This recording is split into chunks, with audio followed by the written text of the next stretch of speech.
So we're going to do a lot of stuff in Photoshop today. You can try to follow along if you'd like. Again, this is being recorded, and so the recording usually doesn't take me very long to get it uploaded and embedded into the required the relevant page in Canvas. It takes a while for YouTube to process it and then to process the HD version, but that's up to you. You can't make Google do that faster. At any rate, feel free to follow along. If you get lost, don't worry, it's being recorded, so you can always go back and follow along at your own pace as you go. You have the video. And then tomorrow, the next thing we meet this week, we'll finish up anything that we didn't cover today, as well as have some time to take a bug and look over your shoulders while you work. Okay?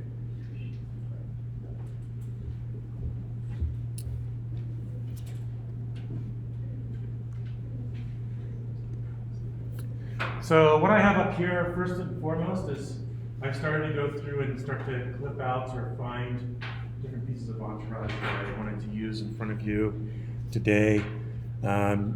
Again, I provided links to some of these resources for, let's say, shaders, materials, and textures. You can go to architectures.org or cgfootage.com. There's a number of things at this Arch Daily page. Visualizing architecture is really great if you just want to look around and sort of see how Alex Hallgraf uses brushes, uses a lot of tips and techniques that we'll talk about today, but take it to the next level. Do some amazing things in Photoshop, like adding snow or making everything glow at night, but didn't start having this imagery. Those sorts of things. So feel free to take a look at that. And as you come across these resources, feel free to share them with me, and I can put them on this page for everybody to use if you'd like. We can just add to this. There's lots more resources online than what I listed here. This is just a few things I thought would be helpful to get you started with, right? So a couple of things to think about, right? Like I've started to clip out some people, you see some trees. I have some things here actually in plan as well as an elevation. I have some silhouettes. I have some actual photos of both people and vegetation. You'll see some ground cover textures and things like that. You'll probably see some skies in here, maybe some water, right? Certain things are in a particular perspective. Some things are straight on, more orthographic, right? You can use those in various ways. What I recommend doing is as you start to collect these things yourself, I'm not going to give you anything. These are all free. I didn't pay you for these, right? As you start to find these things online, make a directory called Entourage or Scaled Figures or something, right? Start to build up your own library. It'll help you a lot. Don't think that you only do this for this class, right? Like literally everything you do from now on, you should have been doing this in second year too, right? Is using Photoshop and making shit look awesome, right? So it's like, not only do I make a drawing and tell you it's like a dark space, but you could like give it the ambiance, the atmosphere, everything else using these tools, right? So get used to this, right? This is the new normal, right? Like I never post anything, even from my phone, I don't post anything on Instagram without running through Photoshop and doing a little bit of editing, right? So I even have lightness on my phone, right? It's silly things like that, right? So again, the key thing here is, again, these are tools to help you tell that story. You'll see, again, I mentioned skies. There are also some CAD blocks here of things like in plan view versus elevation view. If I'm thinking about a section, but I'm thinking about how to collage a section. I might have street furnishings. Same with axons, right? Axon drawings are could be rendered. They could be line work. We'll actually do a sort of hybrid rendered line work axon drawing for Project 3. And then you can actually get, stock vector set of isometric street furnishings and things like that, start to populate the streetscape. Start to add trees and things like that to make anything look that much better, right? To talk about the built environment holistically, outdoor spaces and indoor spaces or building forms, right? Some of these are more desert, some of these are downright lush and not desert-like, right? So depending on what I'm doing and where I would potentially be working, I have lots of different things, and just in this as a quick set of samples to use. Yep. Thinking about grounds, some of it's hardscape, some of it's softscape, right? Some of it's desert or arid, some of it's non-desert or non-arid. Right? Here's, dandelions. I think I found some dandelions, yeah. Here's using dandelions in this sort of corbelled block to add some birds, add some people, add somebody taking photographs, etc. Right? Okay. So a couple of you had not an insignificant problem. A few of you had this problem where no matter what you did, you had a black background. We can take a look at that maybe towards the end of class today individually if we have some time, or right after class if you don't mind sticking around for a few minutes. I'll help you look at your settings. But I just thought I would simulate this now, this situation, just in case you're having this problem. Doesn't mean you can't move forward. It just means you're going to have to do some things to get rid of that background that's putting in. It's sort of flatten things out, and you don't have you don't necessarily have a transparent background, right? And so there are ways that we can deal with this. One is,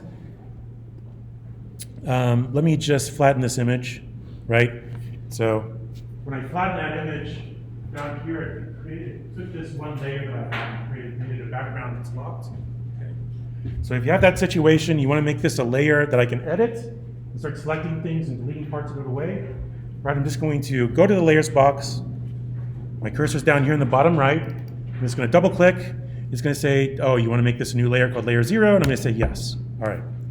Now I have that layer and I can edit it. I can turn it on or off. You can see underneath that layer I have nothing. That checkerboard is nothing, right? Absolute zilch. All right, so I'll turn this on. Now, in my situation, I don't have anything else that's like pure black, that really sort of dark black value.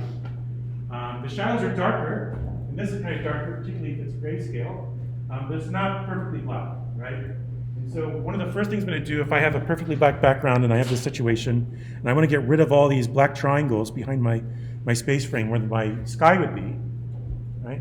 The first thing I might try to do is select, pull down color range. All right, so this will let me select by color.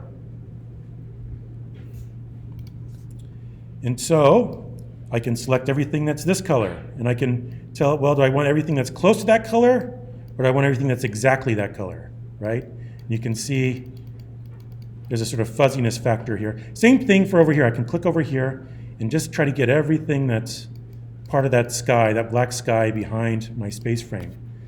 All right. When I think I've zeroed in on it, I can hit OK. And I can see all these dotted lines that are sort of flashing around. Those are all my selection shapes. So it's selected all of those black triangles, and I can hit delete. And all of those black shapes disappear. Right?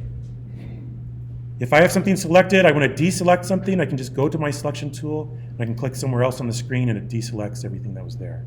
Okay? All right. There are other ways of doing this. Okay. Particularly if selecting by color doesn't work very well, right? You can select by sort of color match, but in discrete areas, right?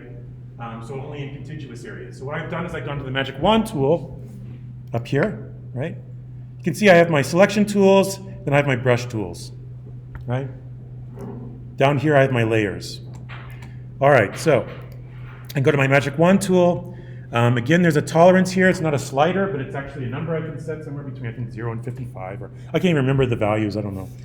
Maybe I'll go with 15. And I can start to click. And I can start to click. And I can select each of these. And as I go, I can delete them away. And now I know exactly where I need to click more to, right? And this is a little more involved, right? But it might beat the heck out of waiting a week while you're trying to figure out the settings in Rhino or something, or whatever render engine you're using in order to get rid of that black background. So it doesn't take too long to then start to go through this. And again, I can zoom in or out. I can, with my touchpad, zoom in or out easily. But by keyboard, the shortcuts are, for a Mac, Command, plus or minus. I think for a PC, Control, plus or minus. So if I say Command, you look at your PC keyboard and go, what the hell is Command? I mean Control, okay? So I can zoom in or out. I can push the space bar. My cursor suddenly becomes a pan tool, right? Now I can get in here and start to see all the little sky shapes back here that I need to take care of if I need to. All right? Okay. So I just wanted to throw that out there for those one or two of you that might be having this problem and we haven't fixed it yet. Although I intend to fix it pretty darn quick if I can. All right, so here's the demonstration for today. All right. Let me just deconstruct this. First of all, there's a color map on here. Then there's some humans. In addition to the humans, there are their shadows. There's a human. There's her shadow. There's a human. Some humans, their shadows.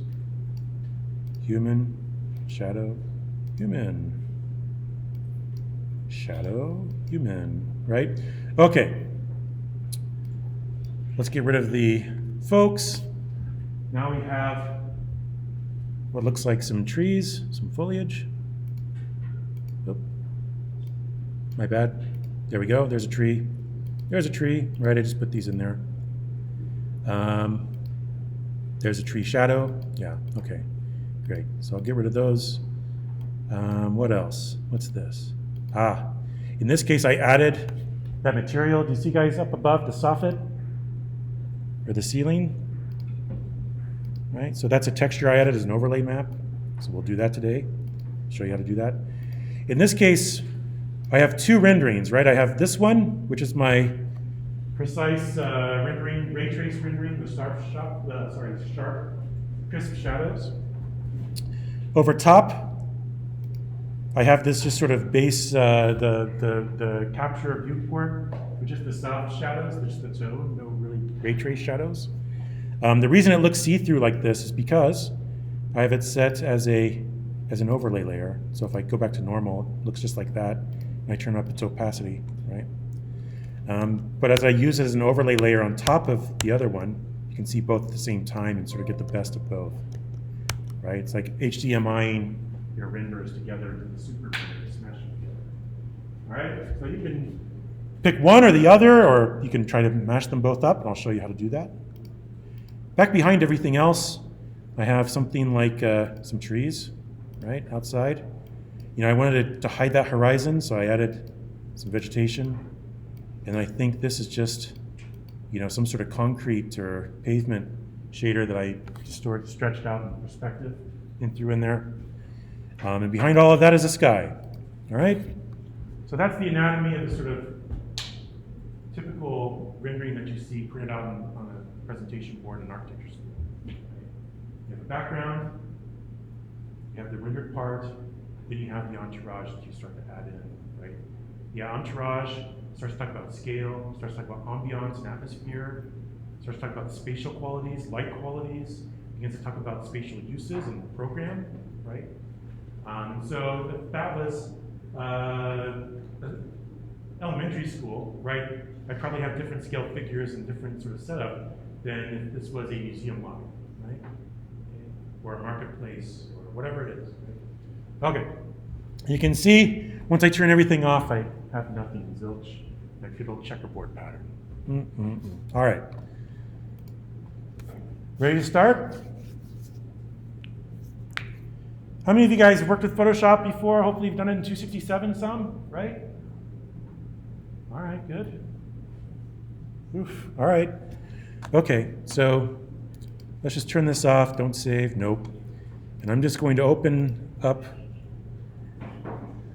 went to double negative. You guys know what double negative is? That land art piece by Michael Heiser? Anyway, this weekend with my fourth year studio and Strains at fourth year studio. Let's see here. There's a rendered ray trace. There's a rendered soft shadows right there. All right, so I'm going to open both of these up, right? These are my two PNGs. Go ahead and open those up together.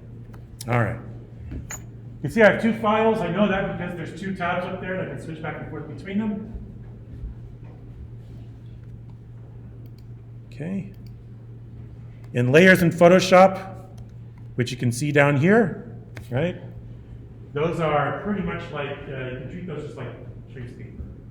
So the way you've been using trace paper is you take a piece of trace paper down and start to draw, right? Maybe you have something underneath the trace paper that you use as a base, and then begin to sort of guide to trace or to somehow measure off of, and you just keep adding layers of trace, right? translucency of the trace is the whole point, right? The medium is the message there. And you can begin to layer things onto each other, right? Build up complexity, start to see multiple things at once, and then put down a final piece of trace and decide which parts get edited out and which parts make it onto the final draft, right? That's how we used to do things before the computer, right? Back in the dinosaurs roaming the earth when I started my DR a million years ago. All right, so here we go. You can see I have that transparent background. Okay, I'm going to do several shortcuts. Again, when I do copy, what's the keyboard shortcut for copy? Sorry, keyboard shortcut for copy. Control C, or on the Mac, Command C, right? What about paste? Control V, right? Not P, that's print, stupidly, right? Paste is Control V, right? Or Command V if you're in Mac OS. So there's a few others that I think you're going to start to learn, remember, develop a muscle memory for. One is Control A or Command A. What do you think that is? Select all. Very good. All right. Oh, you guys are so great. And what if I want to zoom out and fit everything to the screen? What do I pick for that? Control 0. Yeah, absolutely. Okay, you guys are. Do I even need to do this? You guys already know Photoshop, right? Holy moly. All right, good. All right. So, a couple of things. I'm going to decide which of these I'm going to work in, maybe try to line these up. Or maybe I'll just pick this one. I like this one a lot.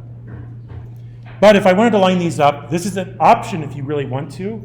You don't have to do this.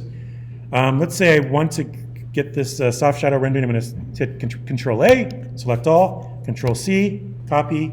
I can then go into what the actual document I'm going to paste this in, right? And hit Control V. And you can see that there's a size difference here that's going to matter. But you can see that I created a new layer and put this in the new document for me, right? I can hit, what's transform offhand? Control T, right? T for transform. All right.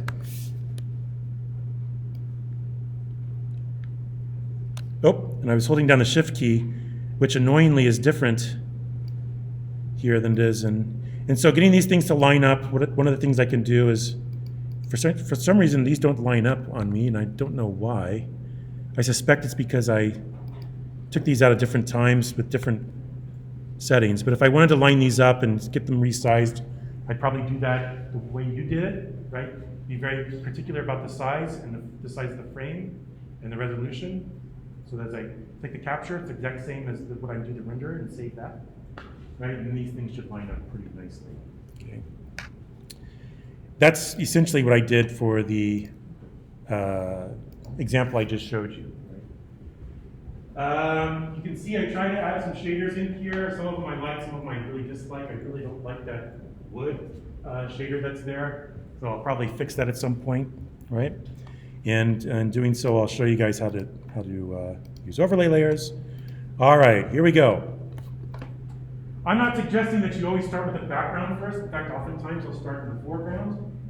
So I'll turn some things off so I can see, and then I'll start to fill in the background. The background seems a little less consequential to me, but for the sake of clarity, I can see the background now, right?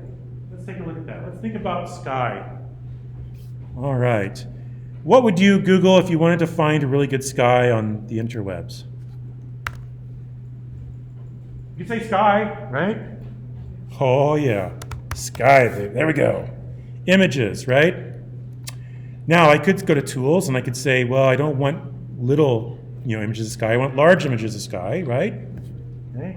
I could also add describers here to give me like sky background, sky wallpapers. Wallpapers are usually at least a certain size, right? I could say HDRI, right? Or something, to give it, something that again could wrap around a 360 in order to give you a lot of stuff here. But the key thing is to get high res, right? That's a great search term, high res.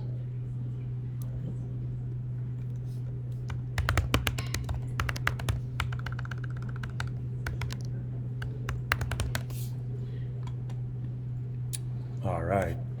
And so there's more pictures here than you can reasonably need, I think. I'll just look at this one for a moment.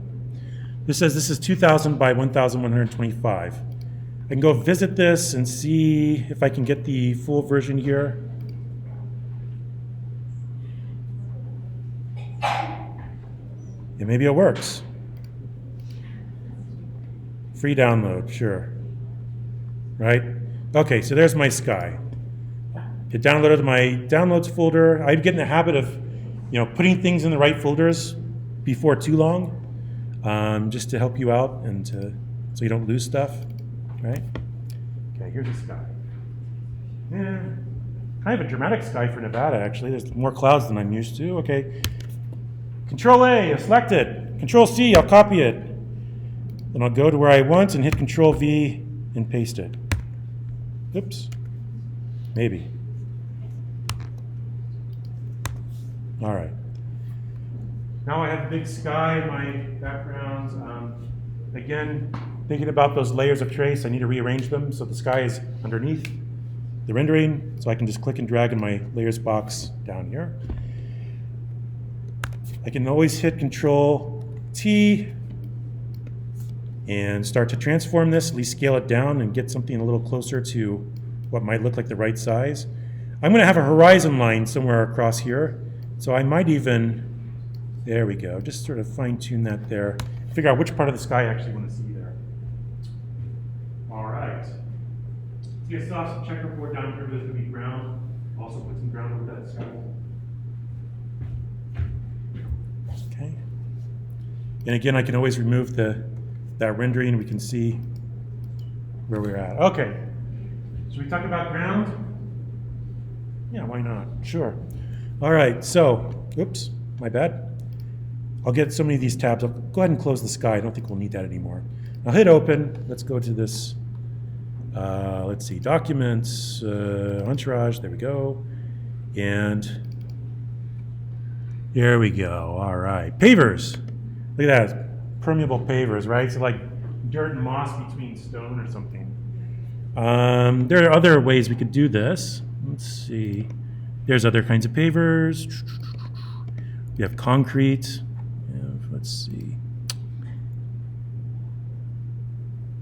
Don't remember exactly what I used the last time, but I don't think it really matters too much. We don't want it to be too much of the focus either. If we notice the ground, if the ground surface on the outside becomes too noticeable, then we haven't done our job, right? Because that's not, you have a limited amount of time to really direct the viewer's eye, right? To get the message across. I'm thinking about when you submit a poster to a design competition, and they might get 500 submissions from around the world, and so you really only get like 3 seconds of them looking at your project before they move on. So just to narrow 500 down to 100, right? So being that quick at sort of directing somebody to their attention to what's important becomes really, really crucial, right? Anyway, let's see here. Maybe I'll just try this pavers. Let's see what happens here. Okay, this isn't a very big texture. So I'm going to do a couple of things. One is I'm going to select all and copy. Another, I'm going to go to image pull down. You can see that we have several different adjustments here. I have my cursor over adjustments. You can see that we have all of those things that we can adjust color and light. Down below, we have things like image size and canvas size, and of course we have in the edit pull down just next to it a bunch of transform tools. All right. So we'll continue to use these pull downs. Edit pull down. There, as I promised, is transform. We have lots of different ways we're going to transform things. Image over here, we have image size. I'm just going to go to canvas size, and I'm going to up this. So instead of 1024, I don't know, offhand, kind of dumb. I'm just going to use the calculator app because I don't feel like thinking too much today. 1024, and I'll multiply that by 5. 5120. All right. And so I'll change this to 5120 and 5120. All right, there we are. Except I'm going to turn this background. I'll do it, sorry, canvas size. 5120, right? Now I'll do it the other direction. Canvas size, 5120. All right, I'll move this, and I'll paste the next one. I'll put it here. I'll paste the next one and put it here, and then here. And then here, every time I paste, it's putting this on a different layer, right? So I have 5 layers now, starting at 0 and ending at 4. I can select all of these at once, and I can right-click them and then say merge layers. Now they're one layer. Now I can select these and copy, and now paste. Now I have a row. Now I have to do this 5 times instead of 25 times, right? Or whatever it is. The scale of, yeah, I'm pretty sure the square of 5 is 25, right? I know that at least. All right, so now I'll do the same thing here. Again, I'm working back and forth, right? I have some tools over here, some pull-down menus up above, and that layers palette is so crucial. In fact, it's so crucial. At the moment, what I'm going to do is I'm just going to drag this up so I get more screen real estate with the layers box. Okay, so I have these selected. I'm going to right-click and say merge layers. Yep. Now I'll go ahead and select everything, copy, Control-A, Control-C, and I'll put it in here, Control-V, right? Whoa. That's clearly stupid looking. So let's fix that, right? Okay. First of all, I do want it over the sky. So let's talk about this for a moment. I'm going to zoom out a bit. I'm going to hit transform, and I'm just going to change the scale of this. I'm just going to scale it down so it's a little more appropriate here and sort of fits more on our screen. That way I can zoom in. And let's talk a little bit about some of these other transform tools. So if I go to edit pull down, right, I have the layer that I want to transform selected, right? So here I have sky, here's the ground cover I just made, and here's the base rendering. So you can notice that I have that middle layer, the ground covering selected. I can go to edit, transform, instead of just doing a general free transform and I get those handles on either side and I can start scaling or rotating. I want to do something very specific, I just want to distort. Now what happens with distort? It allows me to select these handles and it begins to create a perspective, right?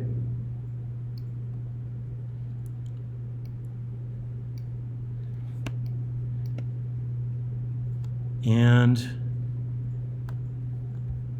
there we go. Just need to move this over.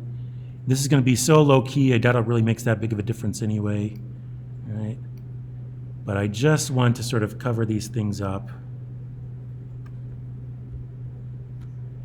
And so I'm just going to stretch that out and hit enter. Now we have a set of pavers. Now, again, this is kind of brighter than I would even want. Right, so I still have that layer selected. Let's go to image, let's go to adjustments, and let's look at exposure. Why not? I can turn down the exposure. In other words, I can darken it or brighten it. I can also turn the contrast with offset and gamma correction.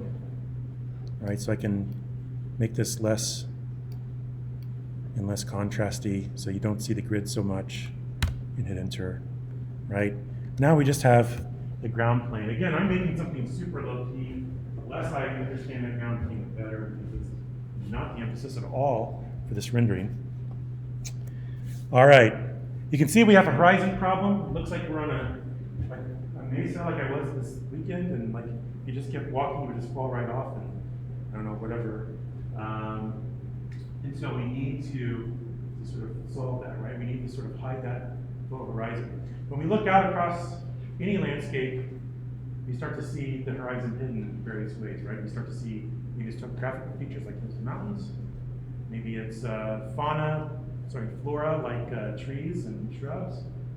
Maybe it's we're in the middle of the city, and so all you see are lots of buildings in the distance and sort of built environment, right?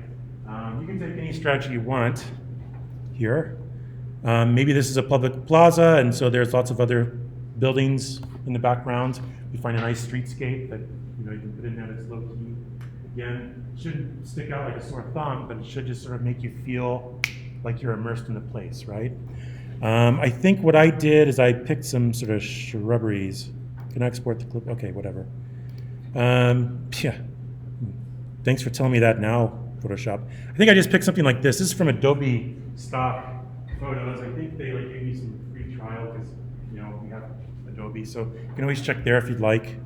I'm going to right-click and say Open With, and open that in Photoshop as well. There we go. I think this already has the background cut out of it. Let's see. Is that the case? No. Oh, wow. So we have to get rid of, this is literally a gray and white background. It's not actually a gray, it's not actually an alpha channel. It's not, no transparency there. All right, so this again is where the thing I showed at the very beginning comes in handy. We need to start selecting by color, right? I have a bunch of green and reds and sort of, again, sort of flora sort of coloration. And then the white and the gray are really kind of foreign to that. So I can start to select color range, and I'll just zoom in and start selecting white pixels. And I'll be pretty liberal here with selecting all of that. Yep. I didn't actually make that a layer, so I can delete all the white stuff away. All right, now, time to zoom in even further. And let's deselect. And now let's go to select by color range again. I'm just going to try to select some of this gray and get rid of it.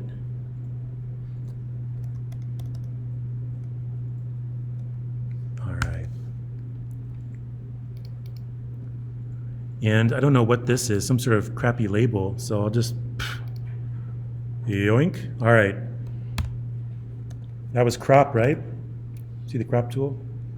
I mean, like, even apps on your phone have like that as the crop symbol, right? So anyway, I'll select, copy, and oops, this is the wrong one. Go back here, paste. All right. You can see that this is way too small. I don't do this often, but sometimes I can get away with it, especially if it's way back in the background. I will scale it up. Don't get in the habit of that, but you can see that there's so much going on there. All we really want to do is create the illusion that there's stuff back there, right? And now suddenly there's so much stuff back there. We'll even cover that further with some trees on the outside, right? That looks a little bright to me, honestly. It's in the background, so I'm just going to go to Image, Adjustments, Exposure. Again, I'll turn it down so it's dark.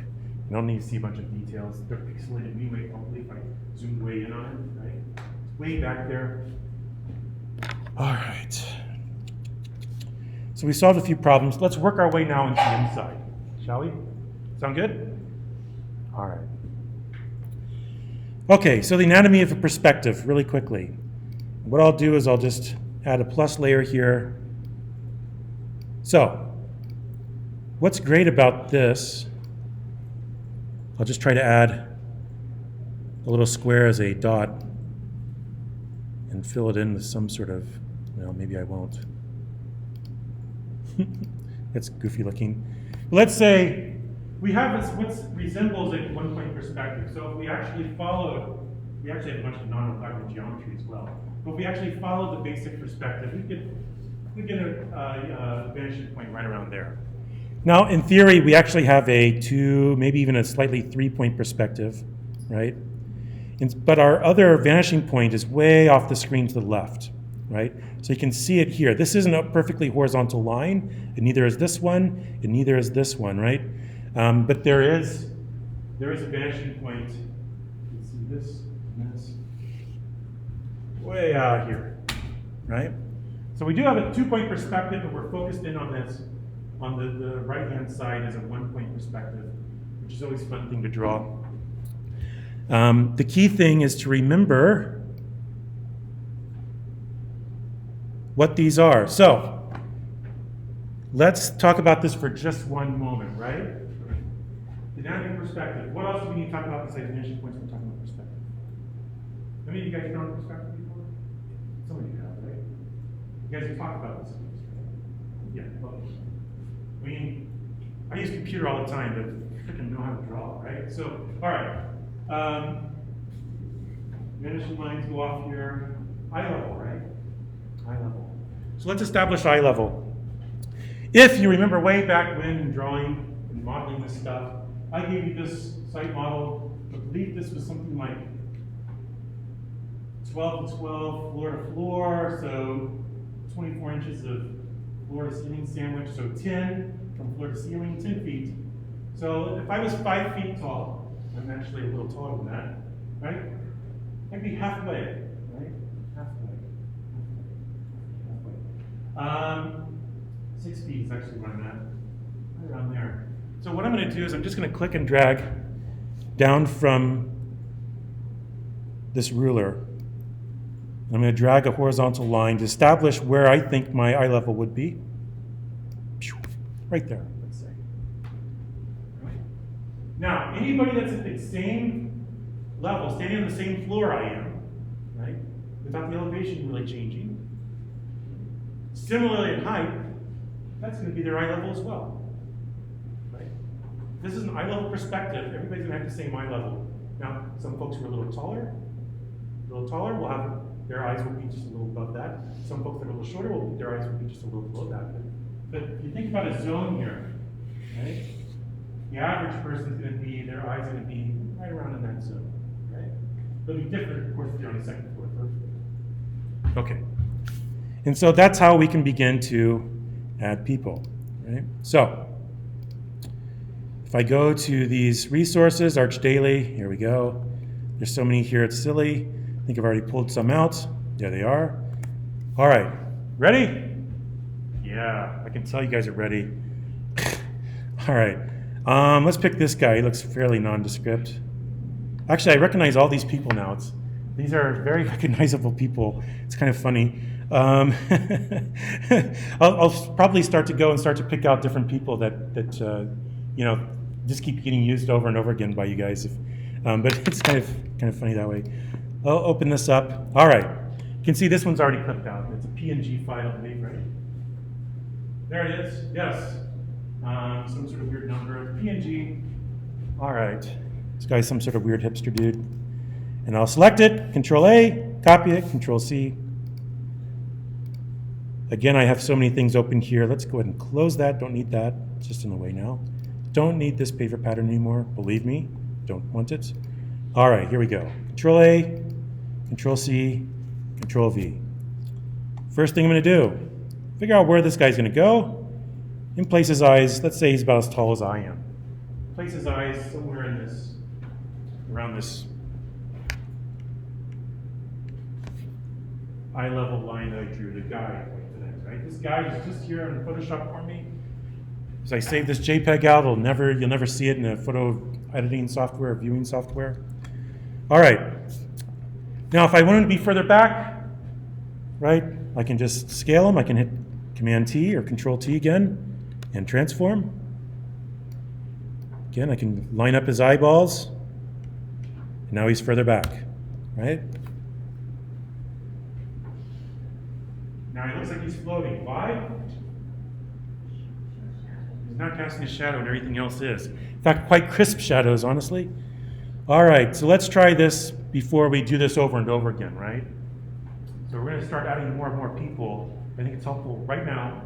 Let's cast a shadow on the ground, and we'll start adding more people. We'll start adding trees. We'll have to cast their shadows on the floor as well, right? And what's interesting is that some of the shadows will actually get these, and they'll travel up and over, where they'll be up here, and they'll travel down and out, right? Oh, yeah. Pure shadow goodness right there. All right, so anyway, I'm going to go ahead and get rid of the stupid frame layer that I made where that hypothetical vanishing point is. All right, there we are. And so, what I'm going to do is I'm going to say, double-click on the layer label, and I'm going to say Human 01. Right? Now I can keep this straight. You can always relabel these so that you can see. You can see a preview here, but sometimes it's so small, it's pretty moot. You know, like what is that? You have to turn it on or off. Try to figure out what disappears from your screen and reappears to try to figure out what's on that layer. Right? So in this case, I'm going to label it, and I'm going to right-click on it, and I'm going to say Duplicate Layer. Okay. Human 01 Copy. In this case, I'm going to say Human 01 Shadow. Right? I'm going to drag that shadow underneath the human layer. Right? You can see it's right here. Right? There's the duplicate. Oops. Actually, that's not the duplicate. There it is, the duplicate. Move it out. There we go. All right, so in this case, this is actually a parallel projection in a perspective. So what we'll do is we'll do the same distort move that we did with the ground pattern in order to give it that perspectival expansion. As things get closer, they get larger. things go further away, they contract, they get smaller, right? In this case, we'll use it in order to project. So edit, and I'll go to transform and distort. Here we go. You got to be careful. And I'm just going to think about this for a moment. Once I pick this, right, I'm kind of locked in. First of all, I'm going to match this angle. The sun's rays, for all practical purposes, for the area that we see around us, the sun's rays are parallel, right? I mean, it's such a tiny, small patch of the sun, projecting the amount of light that we see, right? I mean, it's a ball, so things emit radially, but it's such a small part that for all practical purposes, everything that we can see around us is parallel when it comes to the sun rays. So I'm going to match this angle, right? This angle is matched here, this angle is matched here, this angle is matched up here, right? And so what we're going to do is we're going to match that angle. Then we're also going to look at this, right? So this is about, it's half the height, right? We'll just do this. It's about halfway. So I'm going to also, again, sort of think about this as being about halfway, right? This is such an underappreciated thing until you get it wrong, and then everybody's like, what the hell's wrong with your shadows, dude? You know? And you're like, I blame Vermilion, you know, or whatever. All right? And so I'm going to, let's say, try to match that angle as best as I can and hit enter. All right? Now he's not standing on a mirror, clearly. All right, so with this layer on, I'm going to, again, go to image, pull down, adjustments. And I'll go to exposure again, right? Just like on a camera, you can adjust exposure, how much light to let in or not to let in, how dark or bright you want this to be. And I can turn this all the way down until it's just a black silhouette, right? Then I could go to the layers box. I still have this layer selected, and go to the opacity, and I can turn the opacity down. So it starts to match the stuff around it. Now, let me just zoom in here. It's a little different, right? It's maybe not as fuzzy as the other things. So, you know, there's other ways of doing this as well. I can make sure that that's selected. I go to filter and blur, and I can give it just a little bit of a blur. Let's try that. Okay, never mind. Let's do a different way. Blur, Gaussian blur. Now I have some settings I can screw around with this thing until I get it just right. Not too crisp, not too diffuse, but just right. Right, there we go. Passing the shot on the floor. And thereabouts.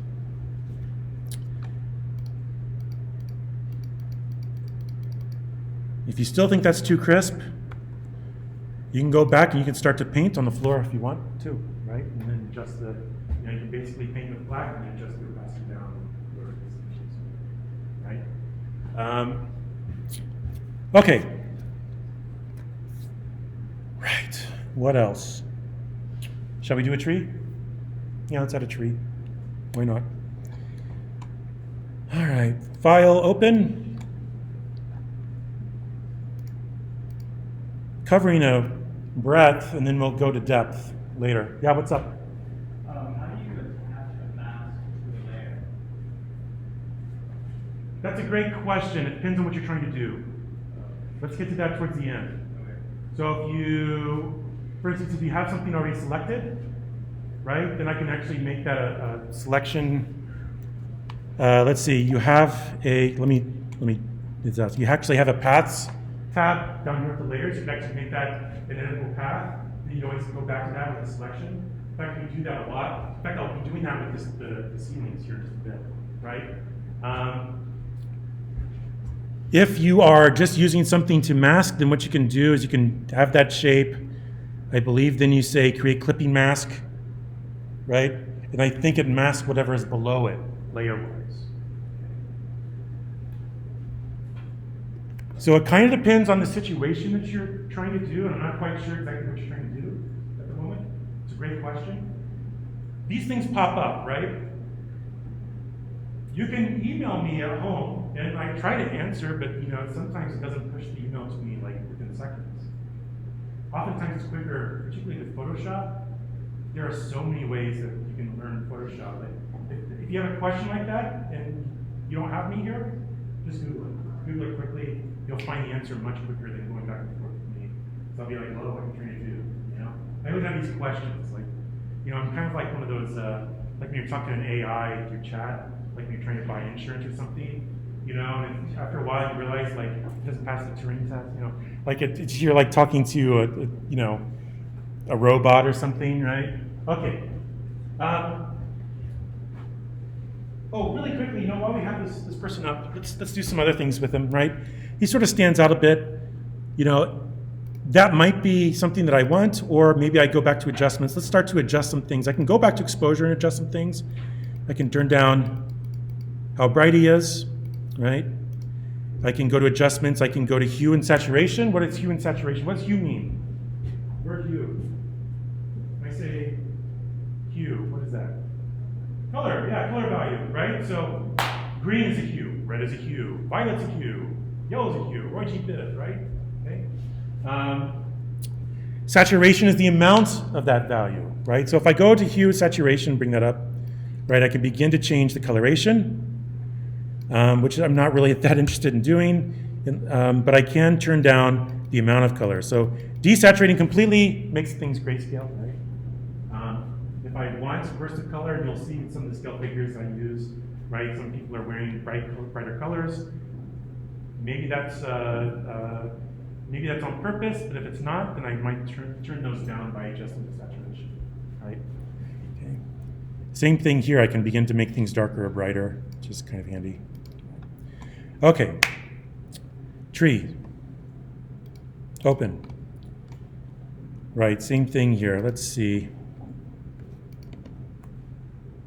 Maybe. These look like outdoor trees to me, honestly. Let's try to find a good indoor tree. I think I had one or two in here. Kind of fit the scale.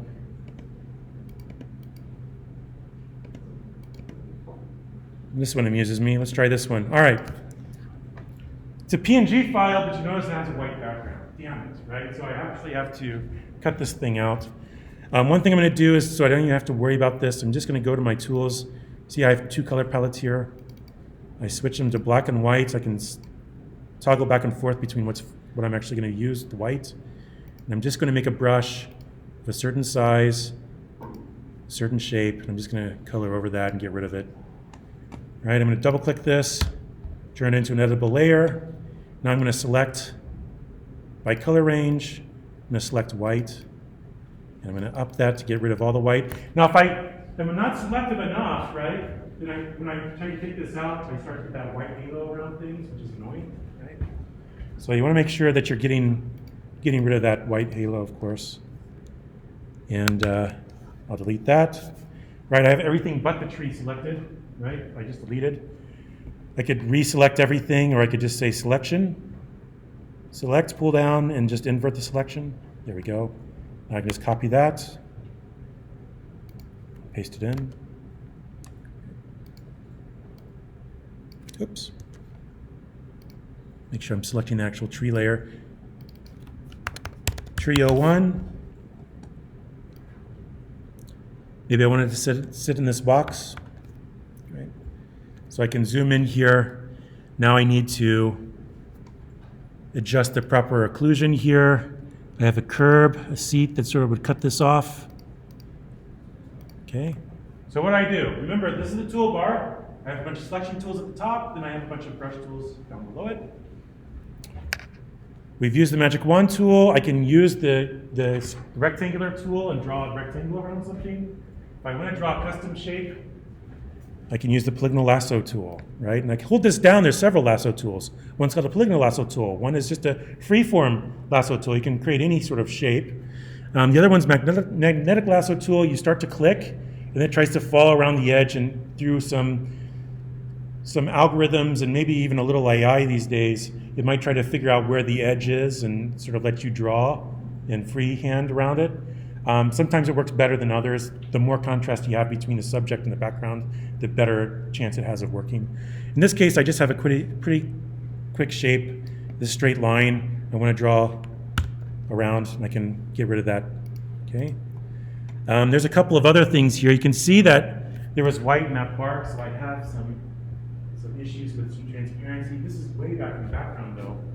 I only noticed that when I zoomed in, right? Yeah.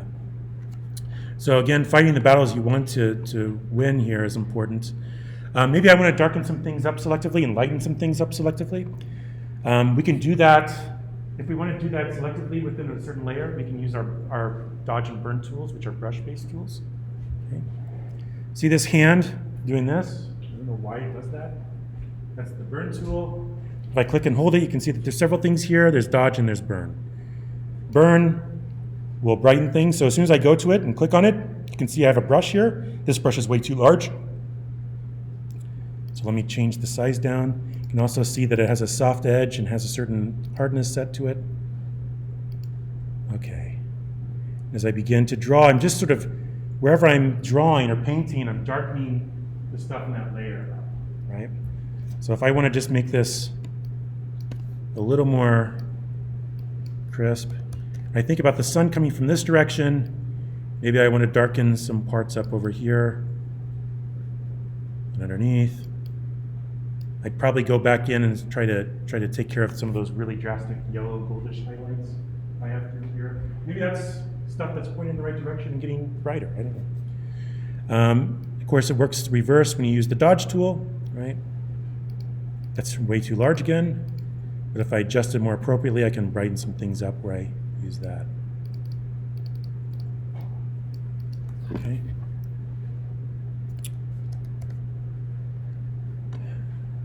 Once again, the coloration of this really sort of stands out, so maybe I go also to Image Adjustments, go to Hue and Saturation, and there I can change how bright or dark it is. I can also change just how much I want to see. I can even make it cooler or warmer, maybe a little warmer there, to sort of match some of the wood and stuff that's already in this. All right. Let's add another tree. Why not? Let's do this again. You won't go too much further without adding another shadow, right? So I'll put a tree closer to us in the foreground here, like that example, so we can really sort of see how this might be done. And sure, why not? Let's take this one. Don't really have a dog in this fight. So I'm not sure if that's a transparent background or not. I can't remember. So what I'm going to do is, you can see I have a layer 1. It probably is, but let's make sure. I'm going to add a new layer. I'm going to drag it down underneath. And on that layer, I'm going to give it some sort of background color. And that way we can compare and sort of see. I'll use the paint bucket tool, paintbrush tool. Oops. All right. Now, if I use something high contrast, then this is so close to my teeth, right? You can see though, I have that halo effect, right? Whoever cut this out didn't do a very good job. And so now I need to do some further cleanup. Ay. All right, so let me select the correct layer here, the tree layer, and I'm going to try to select by color range, and let's try to select this halo. See just how close we can get. Starting to select things on the inside as well. So maybe I need to be a little pickier. Strangely, it didn't pick some of the things I wanted it to pick. And so at a certain point, I might just cut my losses and find a different tree to use if this doesn't work. So let's see if we can figure this out. Select color range. Let's try it again.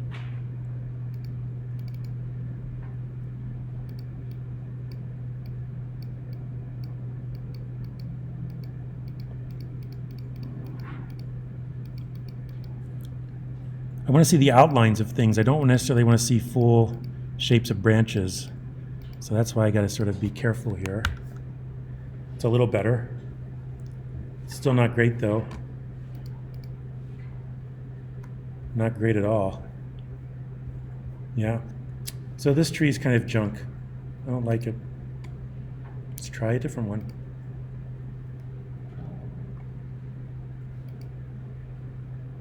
One that we haven't used already. There's a Palo Verde.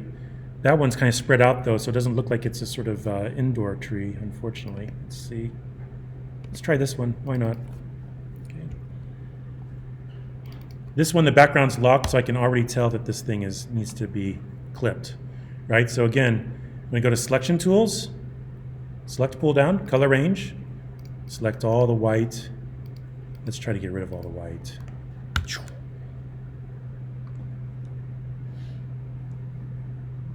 Select inverse, let's see what we have here. Select inverse, all I have is the tree. All right, hey, let's try that.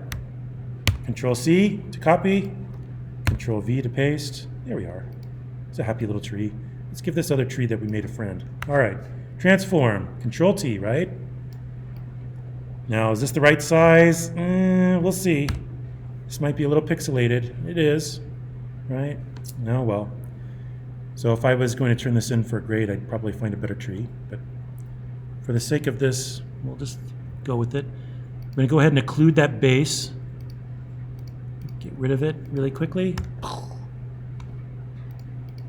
Give it the universal demolition sound effect of explosion. You can still see when I zoom in, I still have a little bit of angle there. So I'd want to fix that a bit. All right, same thing. So I'm going to go to adjustments. Let's try to do the global stuff first, and then we can do more nuanced stuff with dodge and burn if we'd like afterwards. Let's see, hue saturation. And I'm going to turn down the saturation a bit. I'm also going to make this a little warmer. Make it olivey. There we go. Turn it down a little bit. There we are. And in this case, I'll use the dodge tool. I'll up that a bit. I'll try to make some of the brighter stuff a little brighter here. Okay. Just give some of the highlights a little more of a pop. Okay. All right. We need to project this now and create a shadow, right? All right. Tree! Exclamation point. I'll duplicate that layer. Why not? I'll call that tree, not copy, but shadow. All right.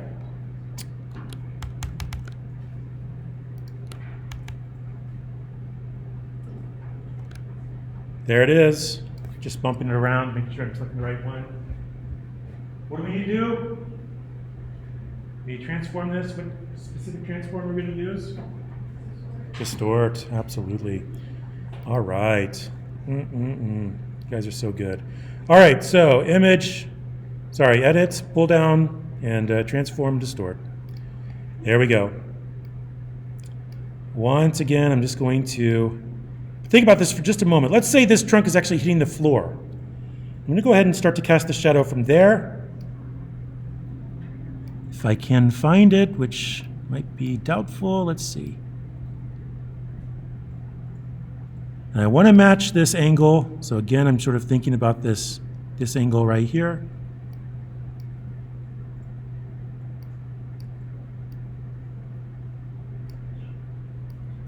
Right, and so what we're going to do is we're just going to cast the shadow on the floor at first. And then we'll cast the trunk shadow across the top surface here that we see as well. All right, so let's go with that. Now, let's see here. Yeah, not quite half. I want it to be more like this.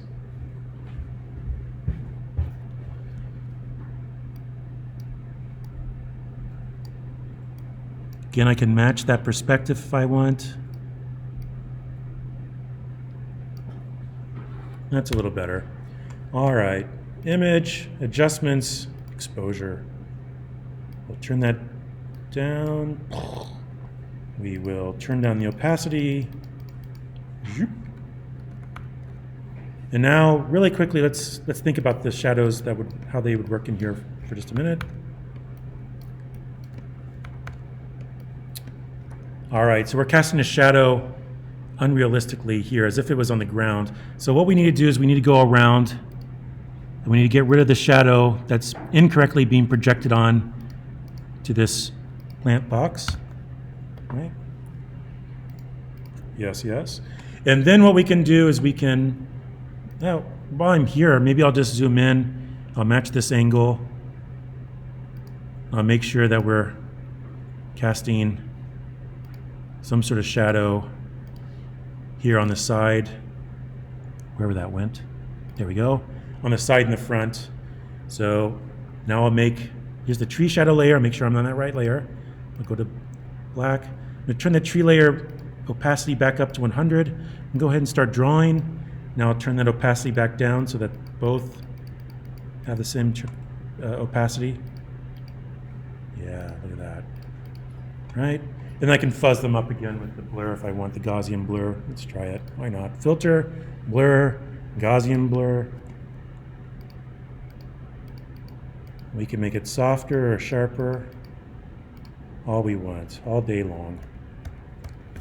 All right? Okay. We can keep adding humans. In fact, I will in a moment. But first, I want to get to overlay layers. And what I want to do is I really hate this. It looks orange and kind of fake to me, right? So if I wanted like maybe a lighter colored wood, and I didn't want to, like I just was not happy with the render shaders and stuff like that, right? Then what I can do is I can begin to create those in Photoshop, overlay them, and let's talk about that for a moment. Okay. Really quickly, 6 after 11, so we have about 9 minutes. I can do this easily in 9 minutes. But again, you know what the assignment is between now and Monday, so get started between now and Wednesday. If you come in with Wednesday with questions, that's the first thing we can address, okay? And in fact, it could be a work day if I don't have anything else to go over on Wednesday. I can literally be there to like solve problems with you, debug things, help you out, give you a quick critique if you want it or whatever, right? But the goal is to be able to take one of your renderings and populate it, make it a final sort of perspective drawing, collage, Photobash for Monday. Okay? I wanted to give you that information now so you can budget your time accordingly over the week. All right, so we have this. You're going to have more than one person. You know, the fact that this would be like a populated sort of lobby, I'd probably put like several groups of people over here, maybe some waiting background, maybe you have somebody sitting here, maybe you have a few folks in the foreground, right, et cetera, right? Try to make it look like the space is populated, activate it, right? Show how it's being used, show people enjoying it or whatever, all right? Maybe there's people eating lunch, having a picnic or whatever, I don't know. All right, so that said, right, let's talk about overlay layers really quickly. Yeah, here's Douglas fir staggered. So I got this off of the architectures. I just made it really quickly. Exported out as a JPEG, really dumb JPEG. We're gonna do something similar to what we did with the ground surface before. I'm gonna go ahead and make this larger by tiling it around, okay? So let's open it up in Photoshop. Let's select it, copy. Now let's go to canvas size. Let's see what we have here. 902 by 1200. All right, I'm gonna go ahead and double click this. I'm just going to zoom out. I'm going to make this larger. How much larger? I don't know. Let's do, I'll just 3,000 and a height of 3,000. I don't know, whatever. No. Let's readjust that canvas size, the width. Let's go with 6,000. All right, there we go. That's everything we wanted and more. All right. So I'll go ahead and place this here, and I'll copy this and paste this here, and here, and here, and here, and here, and even here. And I will take these and I'll merge them, merge layers, select and copy, and then paste. Place this one here, place this one here. All right, merge those, select all, copy. Now I'll paste in here. All right. All right, so really quickly, zoom out a bit. Let's resize this a little more appropriately. Okay, I'll show you the gist of this, and I'm going to fly through it. And I can always show you again on Wednesday if you're really interested in this, right? Because it's the same way we can select these walls, and then add a concrete texture of the floor, and add some other texture, right? I'm doing it with the ceilings.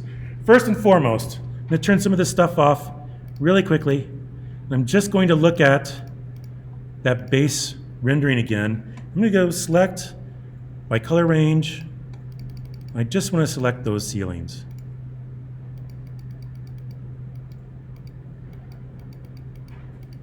Hopefully get them about right. Yeah, not too bad. All right, now where I've missed a couple of places, I'm going to clean that up. So I'm going to go back to my magic wand. I'm going to say, when I click on something, add it to what's already selected.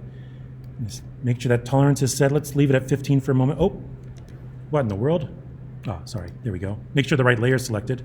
There we go. I'm just going to go back through and start cleaning things up and making sure I have these things selected really nicely. Dun dun dun dun dun dun. All right, now I am going to make this a path, or basically something that I can use and continue to mask things out as I go, right? And so I don't want to have to go back through and reselect this over and over again. I have it selected. I want to save that selection, right? Because I'm going to unselect for a little while, then I'm going to go back and reselect everything again. I don't want to have to sit there and click around a bunch and screw around, trying to make sure I got everything again. I've taken my time. I'm going to go to the Paths tool, see Layers, Channels, Paths. I'm going to say, Make Work Path from Selection. Yeah, there we go. Ta-da! There's the work path.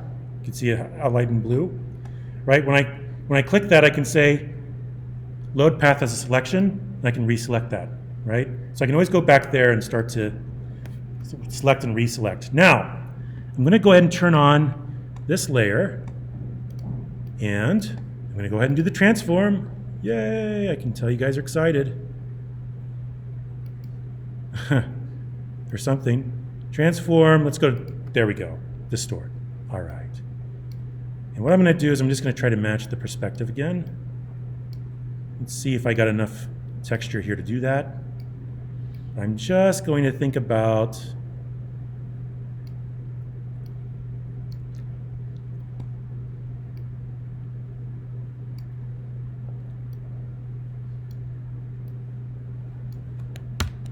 just that middle area. Okay, so I'm going to go back to Paths. I'm going to select that work path, make it a selection. Okay, now, you see where I have this selected corresponds to the ceiling? I have everything inside that selected. I want to invert that, right? So in other words, unselect everything I selected, select everything I didn't have selected. Right now, now I can go ahead and hit delete, right? Now I can also see that inside of this, I have this. So let's go ahead and delete the upper soffit. I'll do that on its own individually. So I'm just going to go back with the eraser tool, right? This eraser tool, which is a brush tool.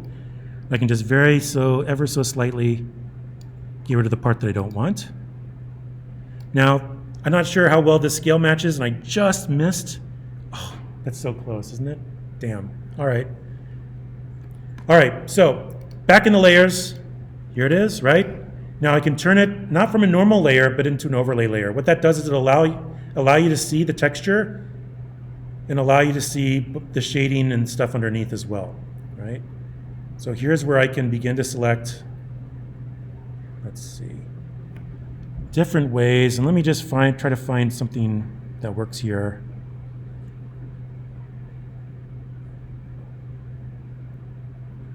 Maybe I'll use the lighten, but then I'll turn it down in transparency.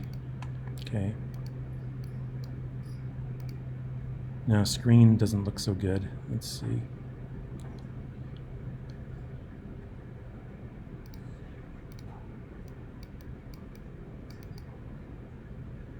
Overlay's not so good. Let's try pin light and turn it down a bit. Now you can see I probably should have taken more time, gotten more of that so that more of that pattern in the shape, larger shape. So when I like scale it down, it looks more to scale. This looks out of scale to me, right? It looks a little too dark. I also wasn't too careful about line. So I would think that the perspective of these joints would line up with the perspective of the top joint of that wall where it meets, right? So you gotta be really careful. Sometimes I turn the layer down in opacity so I can see what's underneath it and try to make sure everything's lining up perfectly. But I think you get the idea, right? So we can do more of that on Wednesday. but this is enough to get you started, right? Think about opening that rendering up now and starting to play around in Photoshop. You can look at the background, try to tackle that first.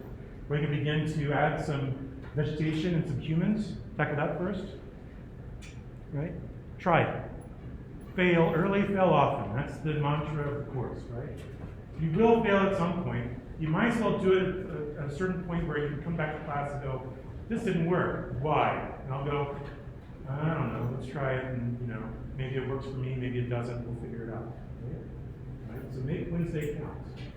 Theoretically, some of it can be done on Wednesday. You don't have a need sign over. You have to work really hard to do it if possible. It's possible.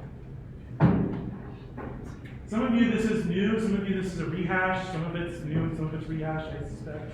Right? So, again, I'm going to turn that off because it's not really to scale, is it? Ugh. All right. So maybe I can clean that up again for next time. All right? Great. All right. See you on Wednesday.